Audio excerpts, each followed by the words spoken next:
Okay, we'll start here in a second once the bell rings. I'm putting up last time's prompt, so don't answer this prompt. We're waiting for everyone to get here before I put up the real prompt.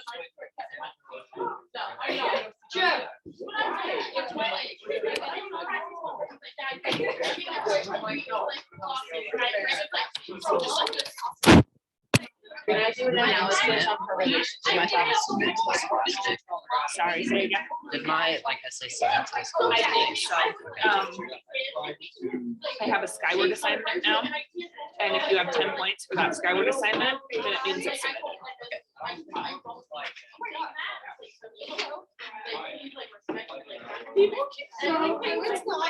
They said that letters. Words, yeah. Words. That's what we do with this one. I lettered it academics, and I can give a letter and use it. Maybe the secretary. So you've already done that. And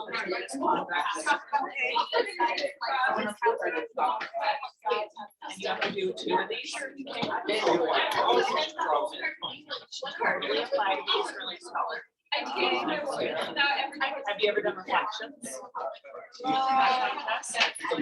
You can do that next year. It's in the beginning of the year, and it's just like a low-key contest. So you could have just a piece of fiction that you write. I just make short stories. Whatever I want to do at the time. Yeah. So yeah, you can do that. Or poetry out loud. Or it's a staff of telegraph and literary medicine that newspaper class or lit mag class.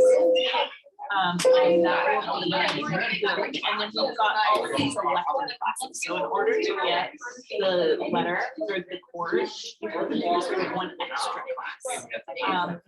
And these are, we don't have to say, yeah, you should do that.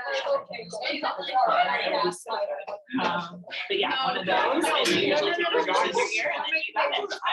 So yeah, you're already there. Yeah, I went down there and I grabbed a bunch, and I'm like, I'm already halfway to this one. Like, I have to pass my next AP test, and then I can get for social studies. I did not pass the last one.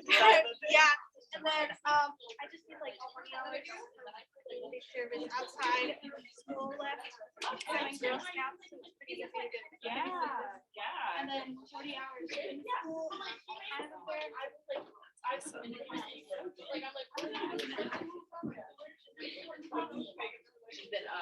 I met Isaac 3 days before it happened.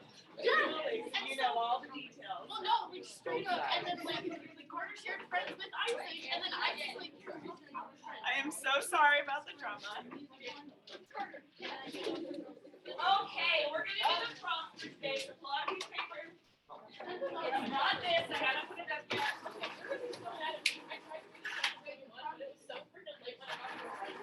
Well, then you're gonna do what you can.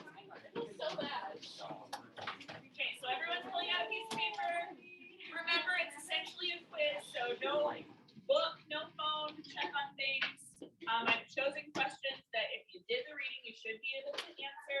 If it's like, I just completely forgot this one detail, give me some details so that I can tell you this one. Get a piece of paper out. This is the word. So this is to chapter 21, yeah. What's the second family? Like there's Shepherdson. Oh, Grangerford. Okay, I'm just gonna say. Yeah, but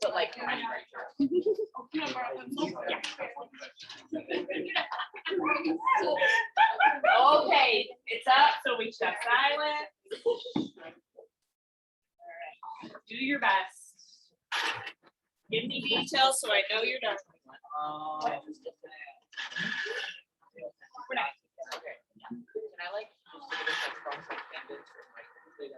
Yes. Yes.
shepherd sings.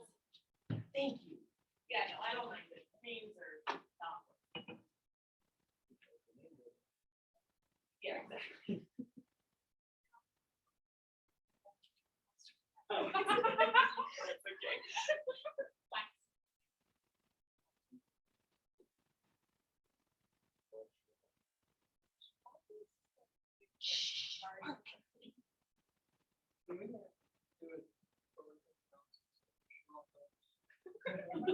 You know, on your own time, you definitely can do that. Oh, no. I've never, I don't know what you're getting on. I never enjoy it. All right, shh.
Sherburne and Boggs are the two in the very last chapter you read, in chapter 21.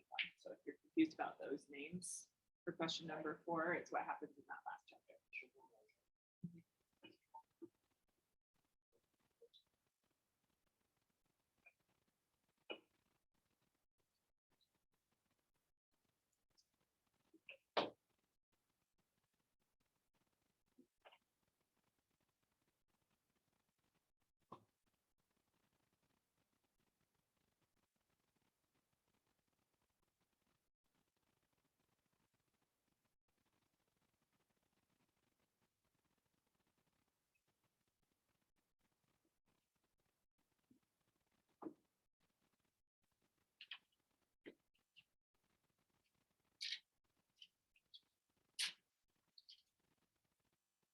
When you're done, you can just go for the door.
just through the juxtaposition sections.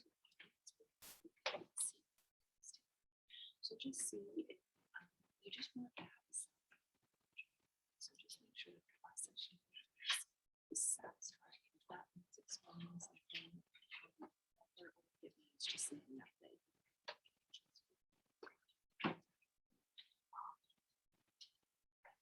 Just yesterday, my manager did a very nice thing.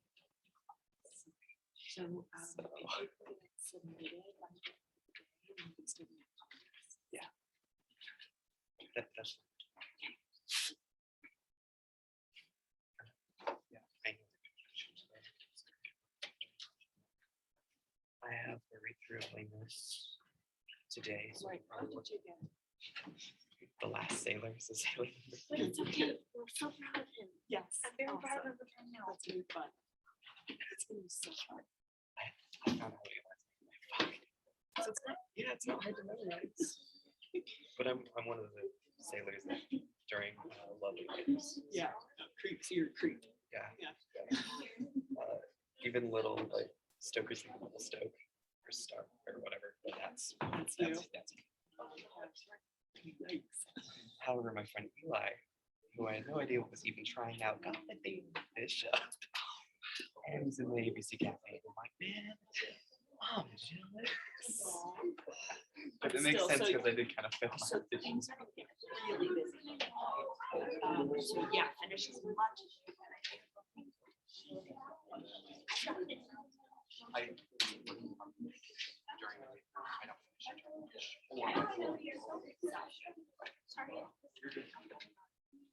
Okay, finish up what you're working on. If you've been writing the whole time, it's gonna be detailed enough. That I'm gonna be able to- I do know that. Oh, okay, tell me what's going on.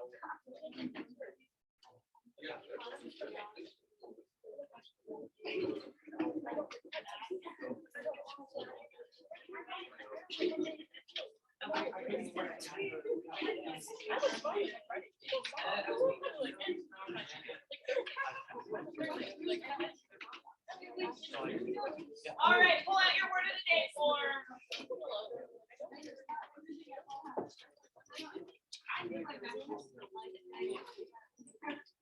So we need to record. I'm not here.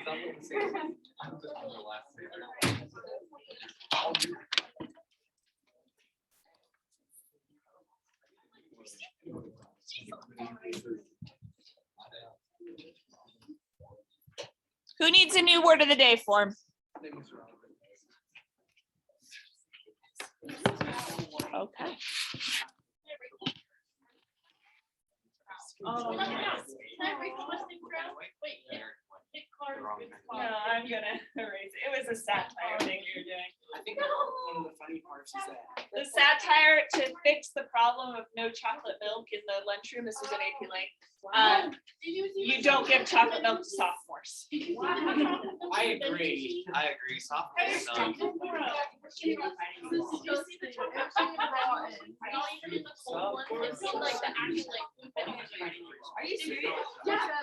No, just I watched it put it in on Friday. I was like, that's not good. That's not good. All right, you got your word of the day form out? Our word today more or less. is aristocracy.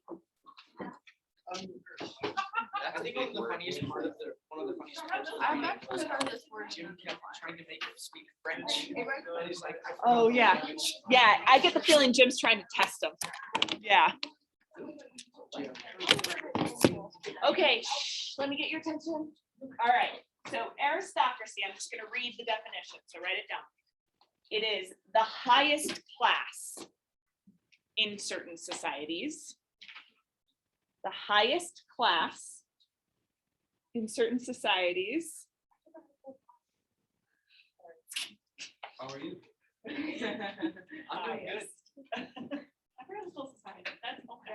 Especially, here's the second part of the definition, especially those holding hereditary titles. So those who have high bloodline. Yep, hereditary titles. So I'll say that definition again. the highest class in certain societies, especially those holding hereditary titles. All right, so an aristocracy, technically the ones with hereditary titles, it is like in England where there are dukes and kings and queens and duchesses and all of that. And you're born into that kind of power, or you marry into that kind of power. And then you've got this aristocratic title, right? And the aristocracy has a lot of the wealth of the society. So the aristocracy holds the most amount of wealth, and then, you know, the peasants and everybody beneath is sort of just like never going to enter into that aristocratic wealth. In America, we usually say we don't have an aristocracy because we don't have things like kings, queens, dukes, duchesses. You're not born into a hereditary title. But you can be born into money. But you can be born into money, right? You could be born Elon Musk's weird kid, or you could be born into the Johnson and Johnson family. So you can think of aristocracy. You can think of aristocracy in both those ways. It could be just that it's like family wealth passed on, and you are a member of the highest class of society, or you can think of it in terms of like the titles. James, what were you gonna say? Oh, I was just gonna say, like, typically we don't have aristocracy in sense of like the traditional sense, but we do like have that upper crust of people, like the 1%. Yes. Is how we term it. Those that are born into wealth or have large exorbitant amount of money. Wait. Are we saying the Draper population? Is that what we're talking about? I don't know that it's that part. I can't keep asking. I can't know the subject, but the Draper population, right? No, more like Silicon Valley. Yeah, more. I mean, higher than the Draper population. Yeah. The example that's on the front of my mind, because it was our last book that we were talking about. Yeah.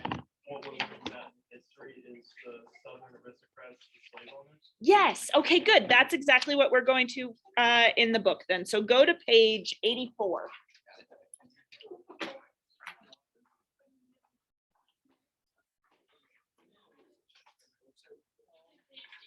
It's the very first page of chapter 18 if you're using a different book.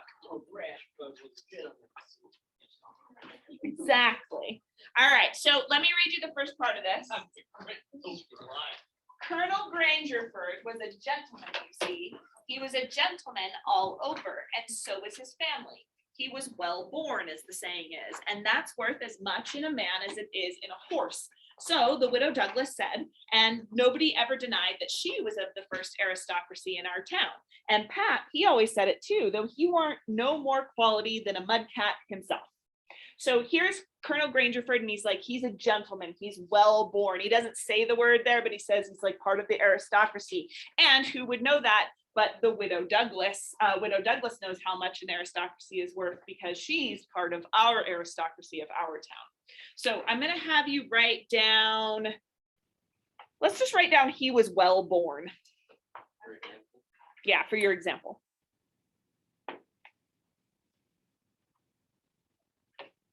Just he was well born. He uses the word aristocracy again on the next page. He says there was another clan of aristocracy around there, 5 or 6 families, mostly of the name of Shepherdson. So he says that the Grangerfords and the Shepherdsons are part of some kind of like aristocracy. So this idea of Southern aristocracy. Yeah. When he says clan, like he doesn't even say like another group, he says clan, as Clan. they're like a little like their own like tribe, basically. Like, Yes. No one else is. Oh yeah, but it totally is how it's acting, right? Yeah, like they're acting like clans against each other that are like fighting for power. Okay, so tell me this. Based on your reading, based on what happens in this chapter, what happens between the Grangerfords and Shepherdsons, what does the South think of this idea of aristocracy? And I think Huck's included in this idea of the South. What does the South think of aristocracy? Yeah, Jeff.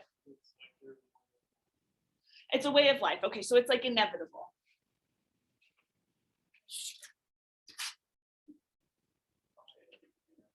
You don't even really think about it because it's just this way of life. Lucy? They're kind of. Okay.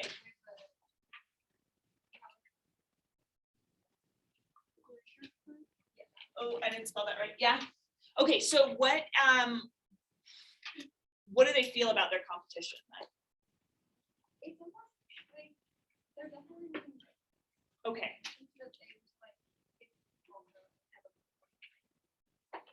Okay, good. So the grudges don't really have any sort of rational like line behind them, right? At some point, someone hurt somebody else's feelings, and then we're going all the way back, and we kind of have some vague ideas about it. But what matters is that it still continues this fight. Sadie? I feel like that spends a lot of time like describing all of the bad traits about him, like what he looks like and everything. So I think it shows how he's like different from the rest of the society. Like he doesn't hold up to like basic standards. Oh, interesting. Okay, he's very tall, very slim, had darkish, paley complexion, not a sign of red in it anywhere. He's clean shaved every morning all over his thin face, and he had the thinnest kind of lips and the thinnest kind of nostrils and a high nose and heavy eyebrows and the blackest kind of eyes sunk so deep that they seemed like they was looking out of caverns at you, as you may say.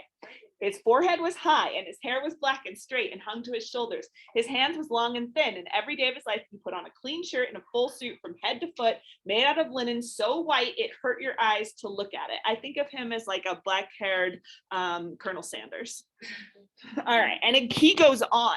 So in the description itself, it's not super flattering, I agree with you, but also like it is so detailed. It's like every tiny little part of what this guy looks like. What do you think that reveals about Huck's attitude towards him, Megan? To me personally, I feel like he's like pointing out every little thing that this person's like he pays attention to. Like Okay, good. he makes sure he looks like dressed to the finest linen of white, and like it's basically like lying to you, and like he just the way he describes it is like almost someone who's like seen him all over, and like almost like they flaunt themselves. Like they like say like, oh, I'm not like they're not flaunting their wealth, but they're flaunting themselves, which is basically their wealth altogether. Like, Okay, it's not good. like they're showing their wallet. They're like, this is my amount of wad of cash. No, they're just flaunting like everything about them that they paid certain detailed attention to because they have the money. Yeah, good. And the presentation matters so much because they don't have the titles. He has colonel, but anyone can work, not anyone, but they could work up to colonel, right? It's not something you're necessarily born into. So presentation really matters to get that respect from people. Bella? I feel like Huck is kind of just like appalled by like how different this guy is from like how he grew up and like where Okay. his background. Okay, so I'm gonna say like notices differences. I don't know that I feel the appalled. Why do you say appalled? I just feel like if you're like interested in something and it's like kind of new to you, like you pay more attention like to all the details. You just like Okay. I think it's more about then like this extreme curiosity that he has. Yeah. Ammon? Yeah, so kind of going off what Megan said, like their presentation, but also like the presentation of like themselves personally in their home. So like in the book, Huck says he calls them like the most beautiful like people, right? Yeah. Like, when it comes to like their kids, like all of them are just so well neat and like taken care of and stuff. And like this beautiful home with like all of these like really fancy stuff just like right out in your face. Yes. And it's like he said he was like really curious. It's like why are they like, all fancy and stuff? Or yeah, like they're flaunting themselves. But it's objects. Yeah. So it's not that I don't know that he like so different from him. I don't know that he's like, oh, like it's disgusting the way they flaunt their wealth. I think he is extremely curious about it though, because it is so much different than how he acts. He's got a lot of money. He's got $6,000. He could buy all this nice stuff, you know? He could have nice stuff in his house that isn't chipped because he has enough money to buy, you know, the fake fruit that isn't chipped. But he doesn't understand like the conspicuous consumption that they have, meaning like the way that they consume and that they present themselves to maintain a certain kind of like status in their community. And Huck doesn't understand that. He's like, why are they doing this? Okay, well, but they are beautiful. okay, so he was overly detailed in that description. And Yeah. kind of pointing out like I had the words. He's kind of pointing out all of the like he's being ridiculously detailed to point out everything that is like other people have. Good. Okay. So part of pointing out, especially in the section where he talks about all the details of the house, might be like showing how ridiculous it is that it's over the top.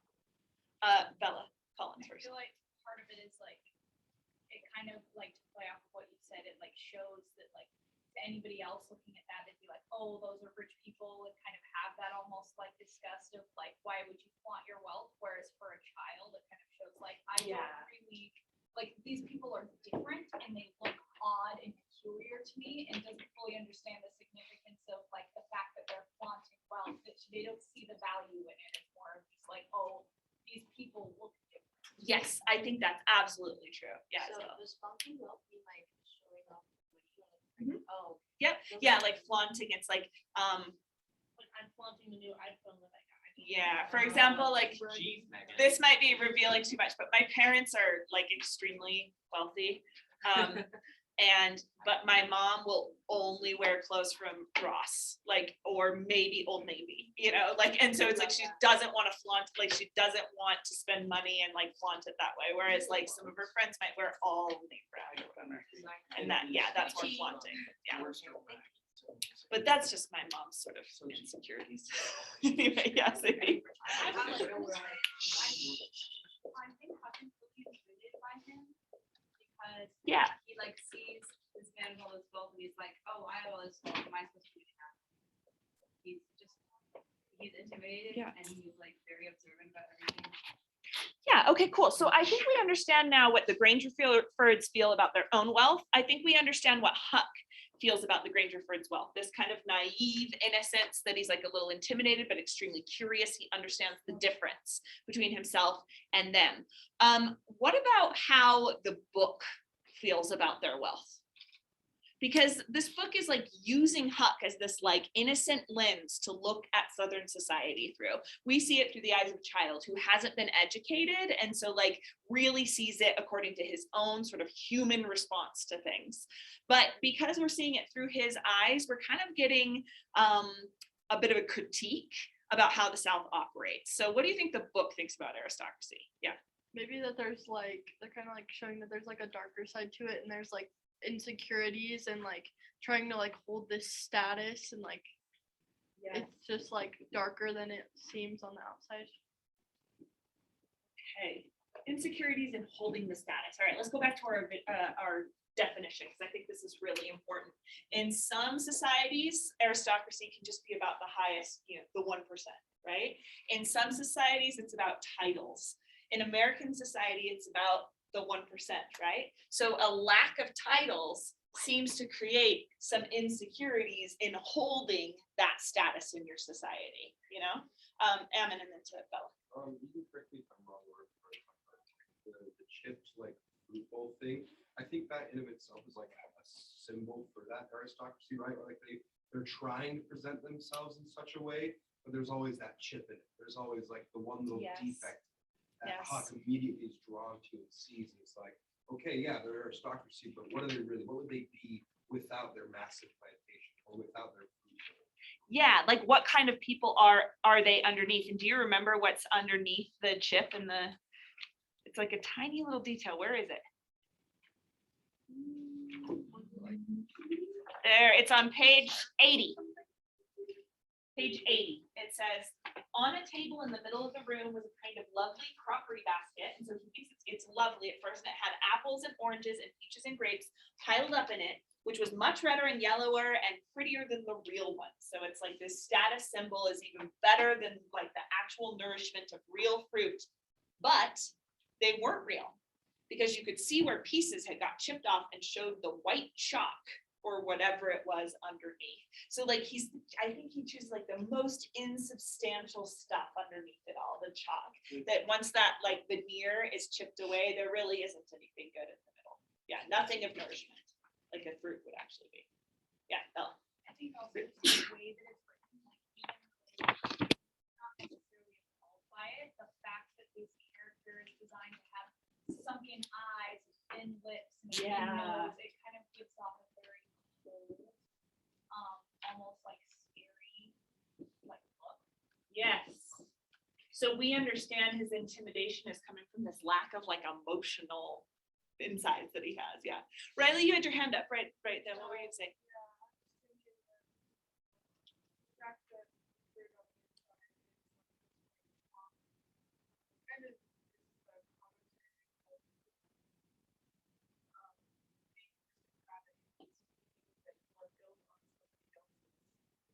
Oh, okay. Yeah. Like you were showing this glorious side of it, but it's taken apart, built something else that's less. Yeah, I really like that. That it's like you might be the veneer, but it's like easy to see that it's just superficial. Yeah, Zoe. But I really think it's the biggest, like the biggest thing you can see to prove that it's darker is that it's almost like really competitive, like they were saying, that this whole feud has been going on for, I think he said 30 years over a lawsuit that someone lost and they shot the winner. But Yeah. even, is it Buck? Yeah. Said that he was like, I would do the same thing. It's normal. And for his family, that's normal. And I think, fuck, it's like, why would you do that? Yeah, so it's part of their trying to keep their status that helps normalize the violence of the feud in the first place. Because if they didn't care so much about being Grangerfords or being Shepherdsons, then they're not going to have this kind of fight over land or this fight between the clans to maintain that status. So it produces this violence that's totally arbitrary, totally pointless. Like nothing is ever going to come from it except for they'll all die someday. And part of the joke in that section is that they say it out loud. I can't find the spot right now, but they just outright say, and it'll go on and on until we're all dead.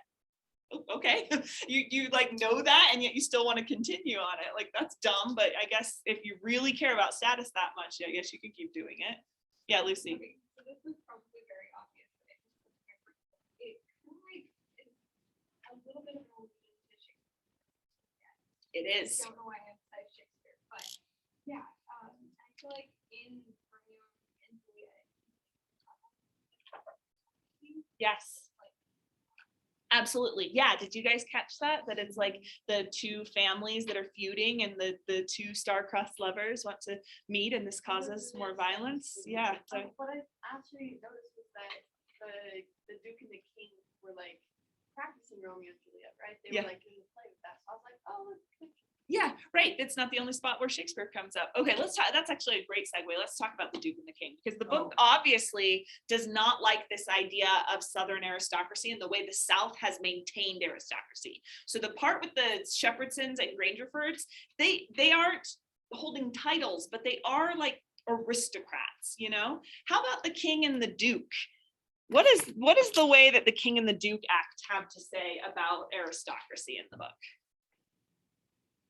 Yeah, Lucy. I mean, they're super foolish, like they're stupid. Yeah. Okay, good. So the people that we're calling King and Duke by the titles of their aristocracy are very stupid people. And so maybe we're supposed to associate those two together. Any other ideas about what it might be saying by having them be a king and a duke, by calling themselves a king and a duke? All right, I'm going to put something forward and then we're going to move on. I just want you to think about this idea. So I think that the way that Huck deals with the king and the duke might tell us how we are supposed to look at this idea of aristocracy in the South. So the quiz question was, Huck chooses just to go along with calling them king and duke and bowing to them and letting them have the bed on the raft and all of that. Why does he choose to do it that way? Because he doesn't want Okay, good. So go to page 98 with me.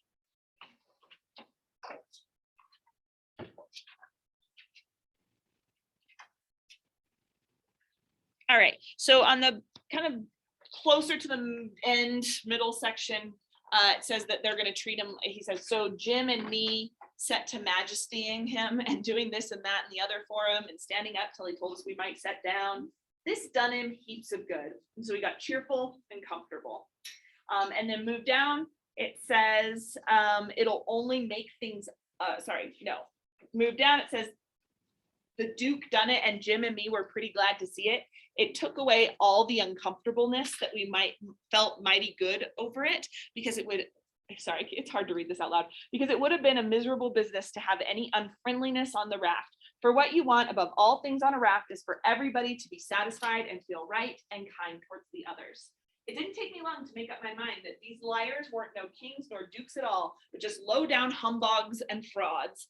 But I never said nothing, never let on, kept it to myself. It's the best way. Then you don't have no quarrels and don't get into no trouble. If they wanted us to call them kings and dukes, I had no objections, long as it would keep peace in the family. And it weren't no use to tell Jim, so I didn't tell him. If I never learned nothing else out of Pap, I learned that the best way to get along with that kind of people is to let them have their own way. So why is Huck choosing to just go along with it, Megan? He's going at it. Like, It's easy. no one's at each other's throat. Like, Yeah. you're a liar. He's like, he's If- like, that for himself. He's like, I'm not one to be thrown up. Yes, if they want to be king and duke, whatever. It keeps the peace. Yeah, Isabel. Sometimes like you don't want to call like mama or like Yeah, I guess like that's it.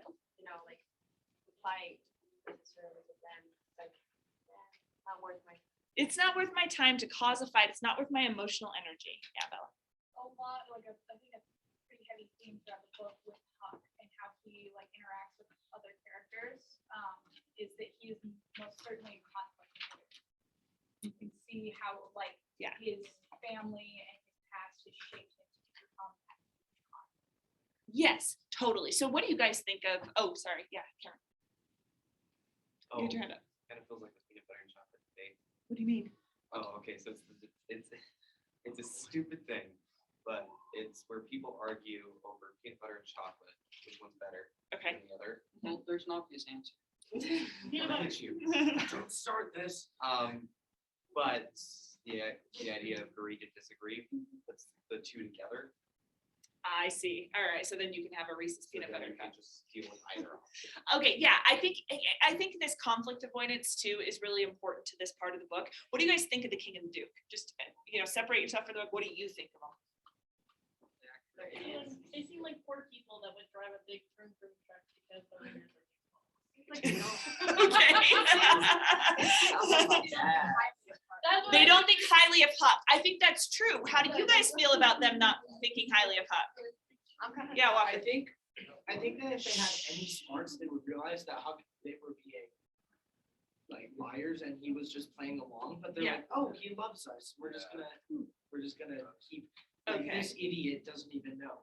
So we're mad at them because of their lack of respect for Huck, right?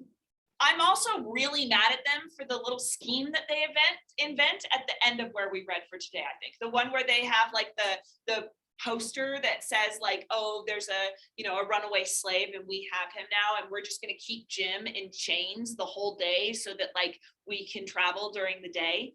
Huck and Jim were fine on their own without these two traveling at night. And we're going to talk about this next time. They actually have like the best life on that raft. They're just like swimming all day and like it's nice and pleasant and Huck loves it.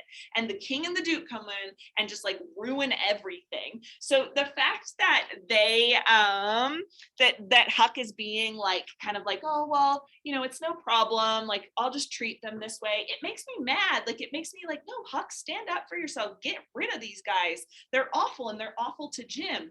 And so as the reader, as I'm reading this, and I hear about how Huck says, oh, it's just best to treat these guys like easy. It's best to treat these guys the way they want to be treated. And then we don't have to bother about anything. That reminds me of the Shepherdsons and Grangerfords. And it reminds me of what allows people like the Shepherdsons and Grangerfords to kind of control everything. Is people like Huck kind of just sitting back and saying, nah, you just do things the way that you're going to do things. And I don't really want to get involved with this, So we've got the king and the duke who kind of take on aristocratic titles. And by doing that, it allows us, the readers, to see how the book is going to critique aristocracy and critique like the people who do take on those kind of titles in a country like ours, where those titles are not something you're born with. It's something that you just sort of like claim on your own. Yeah, and I personally kind of feel like these two are just morons who wanted Yeah. to have some power over someone, and they just, I'm a king, I'm a duke. Let's go, like take these two under and make them slaves, like servants. yeah. Like they're just morons, and they don't have the brain capacity. Right, they're unimaginative too, because one of them thinks of like, oh, I'll be duke, and the other one's like, yeah, me too, I'm king. Like it's like they can't even think of their own schemes. Lucy and then Bella and then Zoe. They seem like a bunch of teenagers. I'm telling you, that's where my Yeah, they seem like they're like either very mentally unwell, Uh-huh. they're stupid, or they're like awful. Well, Is that only one? they are kind of like snake oil salesmen, and so ultimately they're trying to like a snake oil salesman is like in the old fashioned time, someone who would come and try to sell you a medicine that didn't actually work at all. And so they're always trying to like go for the next scheme. They're grifters, but you're right. They're not doing it in an intelligent way. Like their grifting could be so much better. Huck is a much better grifter than they are. Yeah. They kind of feel like the type of character where they don't have like genuine bad intentions, but they're desperately trying to harm people. It's more they have very selfish intentions and they don't really care how their scheme affects other people. Like they're just more like mischief. Yes. But they would never like actively wish to harm someone for the sake of harming. Agree. They're not pap. They're not like horrible, abusive people, but they are just so selfish that it makes them blind. Yeah. Okay, Zoe, then to Ammon and Walker. It almost feels like they think that like the reader's chaotic too. a little bit, Yes. You know, like it makes us feel offended of ourselves. Like we know that you're not, you know. And then also I thought it was funny how the one guy was like, "Oh, I'm a dude," and I was like, "Oh," and then the one guy saw what he's doing. He's like, "No, I'll one up him." You know, Right, and then the right. other guy goes and tries to do it all. Did they come on together? No. They Oh, just do yeah, so something they're just like they in the did. same It's just like one by predicament, one, but they- like they they just- never knew each other before. No, they never knew each other before, but somehow they both get on the raft. It's just like a horrible coincidence. And they both like don't trust each other at all. Like this total that. But like us throughout the book, seeing all of Huck's like fake names and his fake stories that he makes up on the spot like that, Yeah. makes us think like, wow, you're a lot smarter than you think, and they don't even know. Yes, totally. That's awesome. I love that because he immediately comes up with that story about how Jim is like his slave, that his father, you know, he has that whole long story and he immediately comes up with it and it's very imaginative and clever. Yeah. Sounds like me. Ammon. Have we had like the Shakespeare stuff yet with them? We haven't seen them perform, but we've seen them start to think about it. Yeah, I think it's just kind of funny. It shows how prideful they can be, like the women. Yes. Yeah, and then, Yes. like the two have to one up each other. They're very prideful, very selfish, very. Yes, I like the very prideful and very stupid because even we did see the part where he's saying Hamlet's soliloquy. He like writes out Hamlet's soliloquy, but it's 100% wrong. It combines all these different Shakespeare plays into one, and he's like so stupid about it. Yeah, it's supposed to be the most famous one. He's like, everyone knows it. Here, let me recite it for you, and then it's totally wrong. Oh, Walker, Yes. you had a comment from before. Oh, sorry, Bella.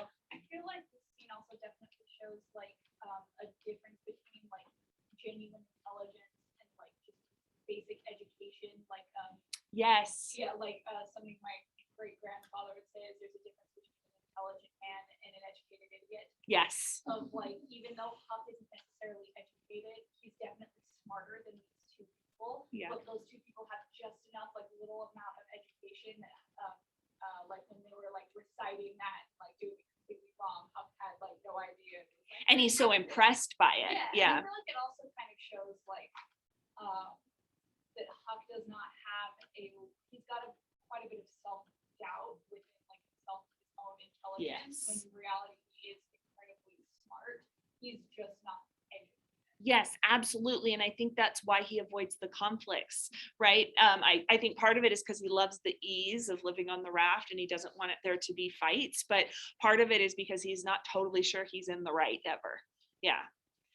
Okay, good discussion. I think we're done with word of the day. Did you write down some effects of the word aristocracy and Huck Finn? Okay.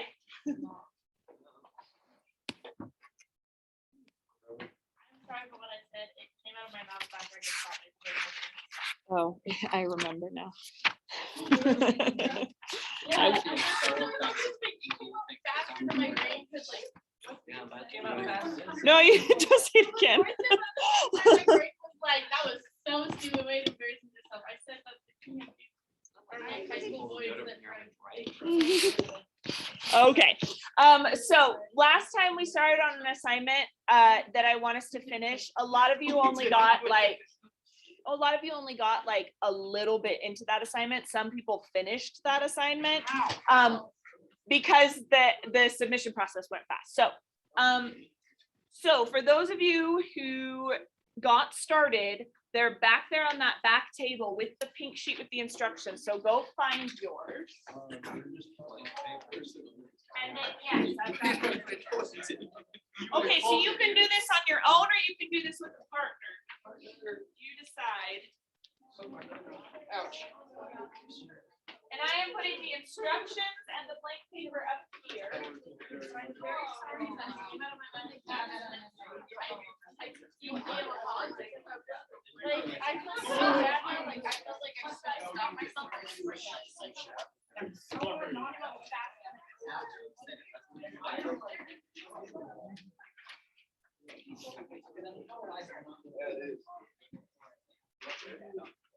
Okay, now I'm gonna give you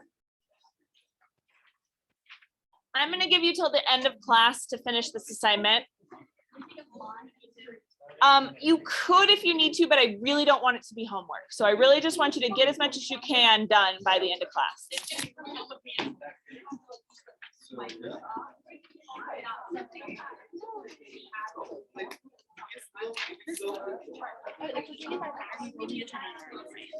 No, if you do it with a partner, you just do one.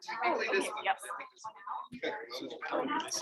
Last week. Okay. And I thought this was due today. You did it and it's wonderful. Awesome. Well, then you just have free time. Will you put that in? Your name's on it. Will you put it in the drawer? Yeah. Thanks. I left my big paper at home. Can I Had you get another one? Oh, yeah. It's right So I there. had just barely started. Yeah. Like, oh, That's totally fine. You can just be in with me and Kevin. Wait, what? I can join you? Evan, I can join you? Partners is all. Partners is all. Oh, yeah, you guys, you three can.